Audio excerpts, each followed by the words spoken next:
Hello and welcome back to my channel Anurag law classes. हम पढ़ रहे थे business environment and legal aspect और आज हमारा टॉपिक रहेगा एक्सटर्नल एनवायरनमेंट ऑफ बिजनेस। अगर आपको मेरी वीडियो अच्छी लगती है तो वीडियो को लाइक और शेयर कर सकते हैं और चैनल को सब्सक्राइब कर सकते हैं। तो चलिए शुरू करते हैं बिजनेस ओ वीडियो को। तो सबसे पहले आता है एक्सटर्नल एनवायरनमेंट। तो एक्सटर्नल एनवायरनमेंट में आता है माइक्रो एनवायरनमेंट।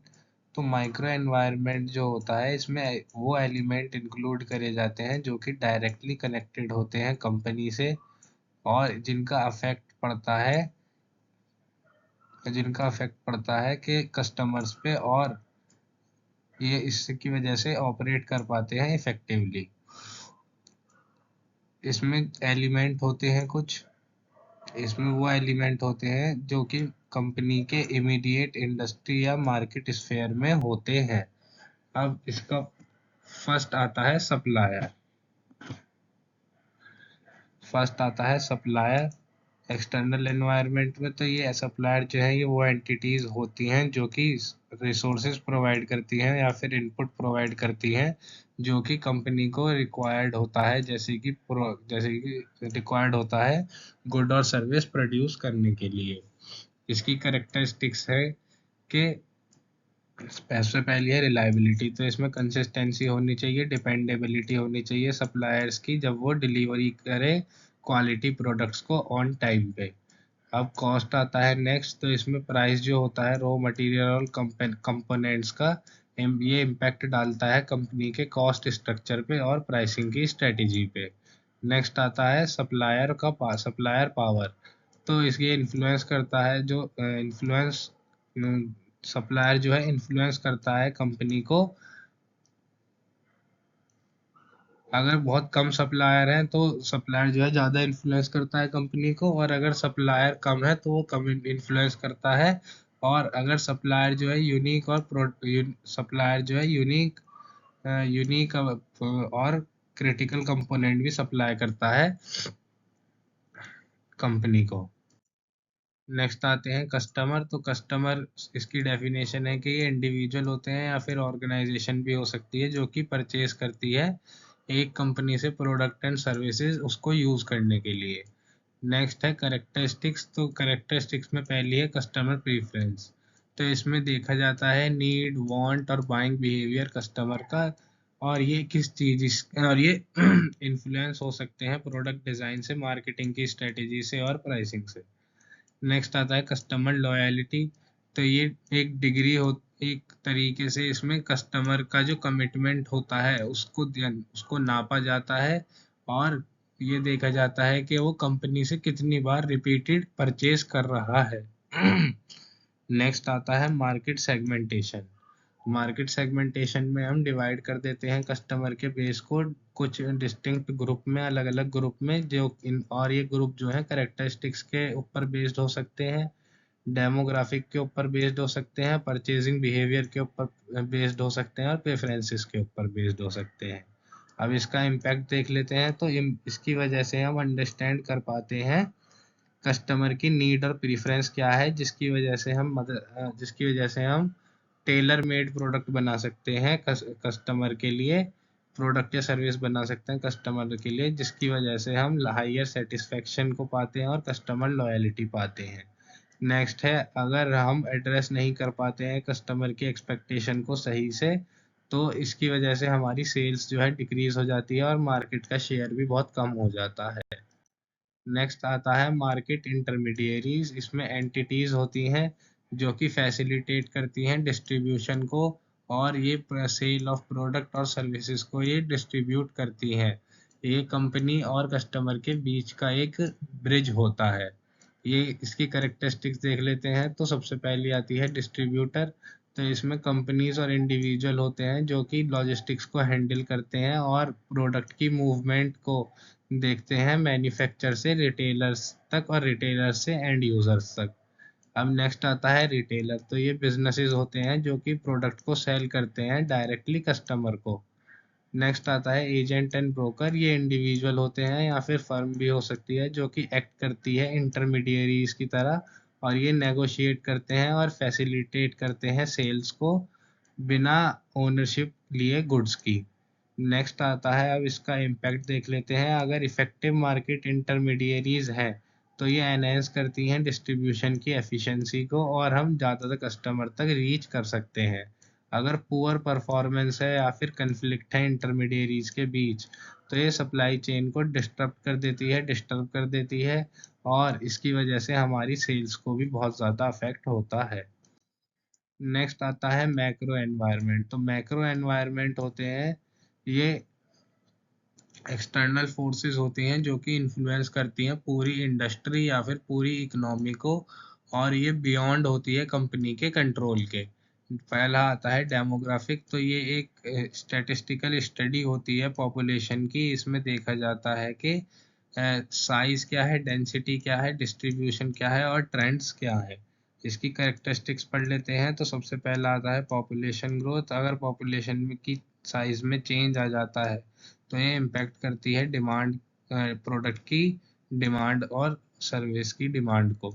नेक्स्ट आता है एज डिस्ट्रीब्यूशन। अगर एज के ऊपर आपने प्रोफाइल बनाई है पॉपुलेशन की तो ये मार्केट के सेगमेंट को टारगेट अफेक्ट करता है और टारगेटेड प्रोडक्ट आप दे सकते हैं यूथ और सीनियर्स को। नेक्स्ट आता है अर्बनाइजेशन। इसमें शिफ्ट करते हैं रूरल से अर्बन लिविंग में, यानी कि गांव से शहर तक हम आते हैं और ये इन्फ्लुएंस करता है कस्टमर के बिहेवियर को और उनकी डिमांड को। नेक्स्ट आता है इम्पैक्ट। तो इम्पैक्ट पड़ता है अगर डेमोग्राफिक ट्रेंड है जो होते हैं ये मार्केट की डिमांड को बहुत ज़्यादा आगे ऊपर नीचे फ्लक्चुएशंस करते हैं और ये शेप करते हैं मार्केटिंग की स्ट्रेटेजीज को। अब नेक्स्ट आता है कि अगर हम जो है डेमोग्राफिक को समझ के और चेंजेस ला सकते हैं अपने प्रोडक्ट की डेवलपमेंट में और मार्केट की सेगमेंटेशन में। नेक्स्ट आता है नेचुरल एनवायरनमेंट। ये इकोलॉजिकल और एनवायरमेंटल फैक्टर होते हैं जो कि बिजनेस के ऑपरेशन को इफेक्ट करते हैं। इसकी करेक्टरिस्टिक्स देख लेते हैं। तो सबसे पहले क्लाइमेट आता है। ये वेदर कंडीशन होती है या फिर क्लाइमेट चेंजेस होते हैं जिसकी वजह से प्रोडक्शन को और सप्लाई चेन को और कंज्यूमर के बिहेवियर पे इम्पैक्ट आता है। नेक्स्ट आता है नेचुरल रिसोर्सेज। इसमें अवेबिलिटी ऑफ रॉ मटेरियल्स को देखा जाता है, एनर्जी के सोर्सेज को देखा जाता है और कोई और नेचुरल रिसोर्सेज है जो कि अफेक्ट करता है प्रोडक्शन और कॉस्ट को, उसको भी डिटरमाइन किया जाता है। नेक्स्ट है एनवायरमेंटल रेगुलेशन। तो इसमें लॉज और पॉलिसीज आते हैं जो कि एनवायरमेंटल प्रोटेक्शन से रिलेटेड होते हैं और सस्टेनेबिलिटी से रिलेटेड होते हैं। अब इसका इम्पैक्ट देख लेते हैं। तो बिजनेसेस जो है उनको अडेप्ट करना चाहिए एनवायरमेंटल चेंजेस के अकॉर्डिंग और रेगुलेशंस के अकॉर्डिंग, ताकि वो इंश्योर कर सकें सस्टेनेबिलिटी को अपने प्रोडक्ट में। नेक्स्ट है कि अगर इफेक्टिव मैनेजमेंट करा जाता है नेचुरल रिसोर्सेज का तो ये ऑपरेशनल एफिशिएंसी को बहुत ज़्यादा एनहेंस कर देता है और ये बहुत कम कर देता है एनवायरमेंटल इम्पैक्ट को। अब आगे देख लेते हैं। नेक्स्ट आता है लीगल एंड पॉलिटिकल। तो लीगल और गवर्नमेंटल फैक्टर को कहते हैं जो कि इम्पैक्ट करता है बिजनेस के ऑपरेशन में, कि बिजनेस कैसे ऑपरेट होगा। अब पहला आता है रेगुलेशन एंड कंप्लायंस। तो लॉ जो होते हैं जो गवर्न करते हैं बिजनेस की प्रैक्टिस को, ये लेबर लॉ, इसमें लेबर लॉ होते हैं, हेल्थ और सेफ्टी रेगुलेशंस होती हैं और इंडस्ट्री स्पेसिफिक स्टैंडर्ड्स होते हैं।